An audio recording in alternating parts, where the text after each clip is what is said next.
একদিকে 2.5 মাসের মধ্যে ফের শিয়ালদাতেই অস্ত্রের হদিশ।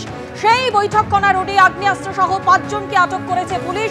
আর অন্যদিকে ভাঙড়ে ফের শুট আউটের ঘটনা, যেখানে এক যুবক বাড়ির কাছেই গুলিবিদ্ধ হলেন এবং তাকে গুলি করে পালালো 2 দুষ্কৃতী। এবং একই সঙ্গে আপনাদেরকে যে ছবি দেখাচ্ছি, সুরেন্দ্রনাথ কলেজ, এর আগে আপনাদের মনে আছে যে 2024-এর 9ই নভেম্বর এই সুরেন্দ্রনাথ কলেজের সামনেই কলকাতা পুলিশের STF এর অভিযান এবং তারপরে অস্ত্র উদ্ধার হয়। আবারও সেই বৈঠকখানা রোডে আগ্নেয়াস্ত্র সহ 5 জনকে আটক করেছে পুলিশ। সরাসরি আমাদের 2 জায়গা থেকে 2 প্রতিনিধি রয়েছেন। শিয়ালদা থেকে রয়েছেন আমাদের প্রতিনিধি সুদীপ্ত আচার্য, অন্যদিকে ভাঙড় থেকে রয়েছেন আরেক প্রতিনিধি অনির্বাণ বিশ্বাস। প্রথমেই সুদীপ্ত, তোমার কাছে আসবো। ঠিক 2.5 মাস আগে ঠিক একই জায়গা থেকে আমরা দেখেছি যে আগ্নেয়াস্ত্র সহ এক ব্যক্তিকে পুলিশ আটক করেছিল। কলকাতা পুলিশের STF এর অভিযানে সেই সমস্ত অস্ত্র উদ্ধার হয়। আবারও সেই বৈঠকখানা রোড এবং 5 জনকে পুলিশ আটক করেছে, কি জানতে পারছো? একদমই ঠিক একই রকমভাবে কলকাতা পুলিশের STF অপারেশন চালান এবং ঠিক একই রকমভাবে কিন্তু অস্ত্র উদ্ধার হয়েছে।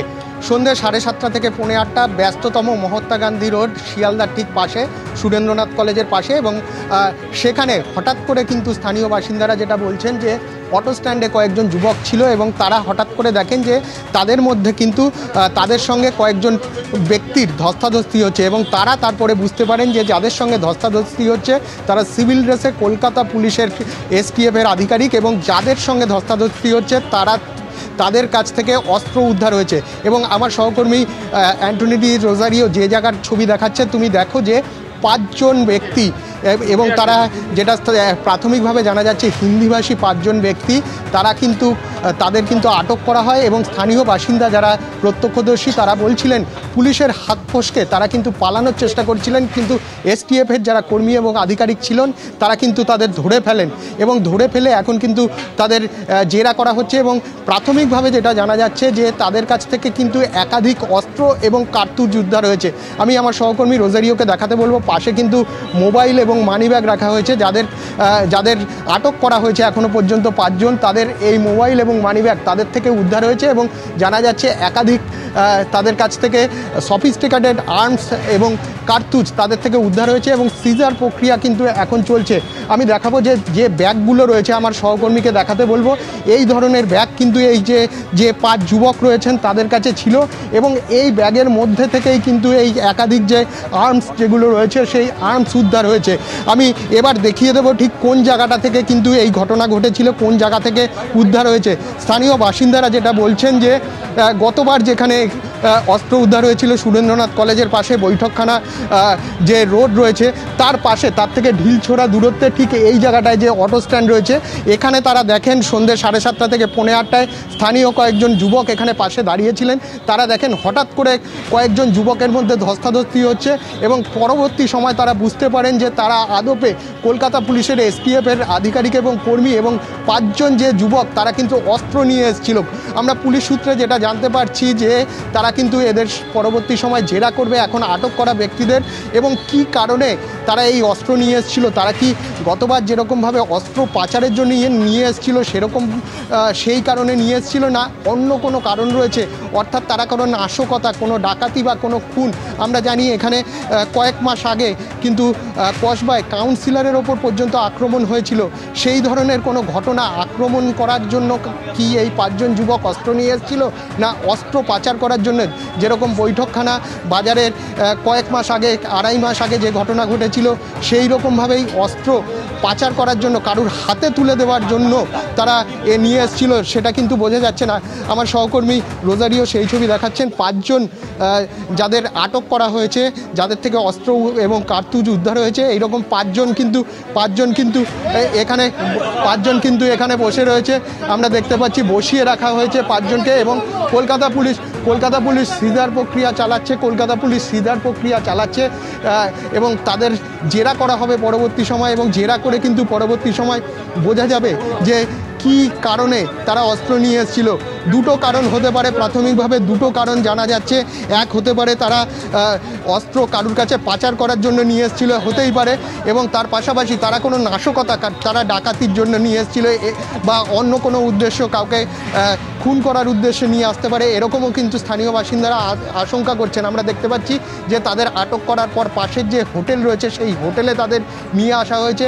একদিকে যেরকম একাধিক সফিস্টিকেটেড আর্মস উদ্ধার হয়েছে, কার্ট্রিজ উদ্ধার হয়েছে, তার পাশাপাশি তাদের কাছ থেকে কিন্তু 5 জনের কাছ থেকে বেশ কয়েকটা মোবাইল, আমি আমার সহকর্মীকে দেখাতে বলবো যে দেখা যাচ্ছে যে মোবাইল রয়েছে বেশ কয়েকটা, 1 2 3 4 5 6 7 5টা মোবাইল রয়েছে, বেশ কিছু মানি ব্যাগ রয়েছে, সেইগুলোও কিন্তু আটক করা হয়েছে, উদ্ধার করা হয়েছে। এবং যেটা জানা যাচ্ছে প্রাথমিকভাবে, যেটা জানা যাচ্ছে যে এই মোবাইলগুলো তারা উদ্ধার করেছেন, যেরকম যাদের আটক করা হয়েছে তাদের জেরা করা হবে, তার পাশাপাশি মোবাইলগুলোর কল হিস্ট্রি তারা দেখবেন, খতিয়ে দেখবেন এবং দেখে কারুর সঙ্গে যোগাযোগ করে তারা এই অস্ত্র পাচারের জন্য নিয়ে আসছিলেন কিনা বা অন্য কোনো কারণে নিয়ে আসছেন কিনা সেইগুলো কিন্তু পরবর্তী সময় তারা খতিয়ে দেখবেন। তবে কলকাতা পুলিশের এসটিএফের কিন্তু এটা একটা বড় সাফল্য বলে মনে করা হচ্ছে যে তারা কিন্তু সোর্স ইনফরমেশনের মাধ্যমে তারা জানতে পেরেছিল যে এই ধরনের একটা অস্ত্র নিয়ে কয়েকজন যুবক তারা সংগঠিত হয়েছেন এবং সুরেন্দ্রনাথ কলেজের ঠিক পাশে মুচিপাড়া থানা এলাকায়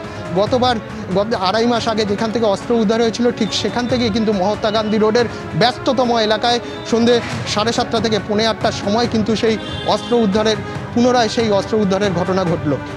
সুদীপ্ত, তুমি আমাদের সঙ্গে থাকো। যে ছবি আপনারা দেখতে পাচ্ছেন আবারও সেই শিয়ালদার বৈঠকখানা রোড, এবং সেখানে ব্যাগের মধ্যে অস্ত্র গুলি নিয়ে ঘোরাফেরা, এবং সেই সময় এসটিএফ এর হাতে পাকড়াও 5 জন, এবং এই 5 জনকে ইতিমধ্যেই আটক করা হয়েছে। তাদের কাছ থেকে যে জিনিসপত্র যা পাওয়া যাচ্ছে তা যেমন সিজার লিস্ট তৈরি করার কাজ চলছে, পাশাপাশি তাদের জিজ্ঞাসাবাদও করা হবে। এর আগে আপনারা জানেন যে 2024 9 নভেম্বর এই একই জায়গায় অর্থাৎ শিয়ালদা স্টেশনের কাছে বৈঠকখানা বাজার থেকে অস্ত্র সহ এক পাচারকারীকে গ্রেপ্তার করা হয়। তার ব্যাগ থেকে উদ্ধার হয় 5টি আগ্নেয়াস্ত্র, 90 রাউন্ড গুলি। গ্রেপ্তার করা হয় ইসমাইল খান নামে এক ব্যক্তিকে। বিহারের মুঙ্গেরে খাবারের প্লেট তৈরির আড়ালে চলছিল অস্ত্র তৈরির কারখানা। শিয়ালদার কাছে বৈঠকখানা বাজারে অস্ত্র উদ্ধারের ঘটনায় ইসমাইল খানকে জেরা করে কারখানার হদিশ পেয়েছিল কলকাতা পুলিশের এসটিএফ, এবং অভিযান চালিয়ে আরও 2 জনকে গ্রেপ্তার করে তদন্তকারীরা। আর সেই একই জায়গা অর্থাৎ শিয়ালদার বৈঠকখানা রোড, এখান থেকে 5 জনকে অস্ত্র গুলি সহ 5 জনকে আটক করা হয়েছে ইতিমধ্যে। সেই ছবি আপনারা দেখতে পাচ্ছেন, এবং তাদের কাছ থেকে এই গুলি এবং অস্ত্র তারা কোথা থেকে কি উদ্দেশ্যে এবং কাকে দেবার জন্য এই সমস্ত অস্ত্র মজুত করেছিল সেই সমস্ত প্রশ্নের উত্তর খোঁজার চেষ্টা করছে পুলিশ। ওখানে বের করে যতটা রাখা ছিল মনে হয় রিভলভার বা কিছু এইগুলো পাওয়া গেছে। এইটা নিয়ে আমরা আতঙ্কিত যে এই ধরনের যদি এটা কলকাতা পুলিশ স্ট্রং হাতে ধরে নিল আলাদা ব্যাপার, নাহলে এরা কত বড় একটা দুর্ঘটনা ঘটিয়ে দিতে পারতো কারোর ফ্যামিলির মধ্যে ঢুকে, সেটা নিয়ে আমরা এলাকাবাসী আতঙ্কিত আছি। হ্যাঁ, হতে পারে, ডাকাতিও হতে পারে, যে কোনো কিছু হতে পারে। আতঙ্ক বলতে গেলে আমরা হয়তো কাজে সূত্রে বাইরে বেরোই, মহিলারা বাড়িতে একলা থাকে, সেই সময় যদি কিছু একটা দুর্ঘটনা ঘটিয়ে দেয় তাহলে তার দায় কে নেবে? এর আগেও আমরা দেখেছি অর্থাৎ 2024 9 নভেম্বর এই একই জায়গা থেকে অস্ত্রসহ এক ব্যক্তিকে গ্রেপ্তার করে কলকাতা পুলিশের এসটিএফ। অন্যদিকে একইভাবে আজকেও অস্ত্রসহ 5 জন বা অস্ত্র পাচারকারীকে পুলিশ ইতিমধ্যেই আটক করেছে। তাহলে কিন্তু এই প্রশ্ন উঠতে শুরু করেছে যে এই শিয়ালদাই কি আদতে অস্ত্র পাচারের এপিসেন্টার হয়ে উঠছে? কারণ একাধিকবার এই শিয়ালদার পার্শ্ববর্তী জায়গা থেকে আমরা দেখতে পাচ্ছি কখনো অস্ত্র পাচারকারী, কখনো অস্ত্রসহ বা কোথাও অস্ত্র মজুত করা হচ্ছে, সেই সমস্ত জায়গায় পুলিশ তল্লাশি চালাচ্ছে এবং গ্রেপ্তার করছে।